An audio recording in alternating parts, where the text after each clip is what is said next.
Hello అండి, నమస్తే. ఈరోజు క్యాబేజీ చట్నీ చేస్తున్నాను. క్యాబేజీ తరుక్కొని కడుక్కొని శుభ్రంగా తర్వాత ఇందులో ఆయిల్లో ఫస్ట్ ఎండుమిరపకాయలు వేయించి పెట్టుకోవాలి.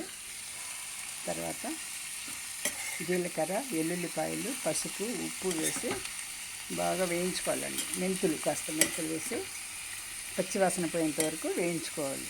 తర్వాత చింతపండు గుజ్జు వేసి చల్లారిన తర్వాత మిక్సీ పెట్టాలన్నమాట. ఈ చట్నీ చాలా బాగుంటుందండి. చాలా రుచిగా ఉంటుంది. అన్నంలో కానీ దోశలో చపాతీలకు గట్టిగా బాగుంటుంది.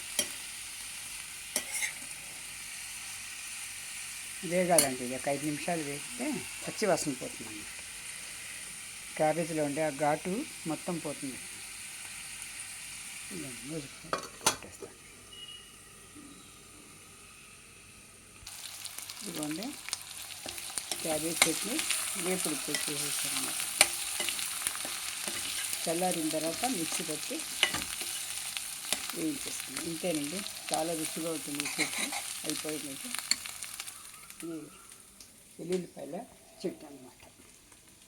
ఇది కూడా తాళింపు వేసేసాను. ఇప్పుడు నూరి బాయిల్ చేసి ఉడికిపెట్టిన తర్వాత మిక్సీ పెట్టి ఉప్పు వేసుకొని జీలకర్ర, మెంతులు వేసి వెల్లుల్లి కారం అన్నమాట. దోశలకి పొంగడానికి బాగుంటుంది. థ్యాంక్ యూ ఫర్ వాచింగ్ అండి.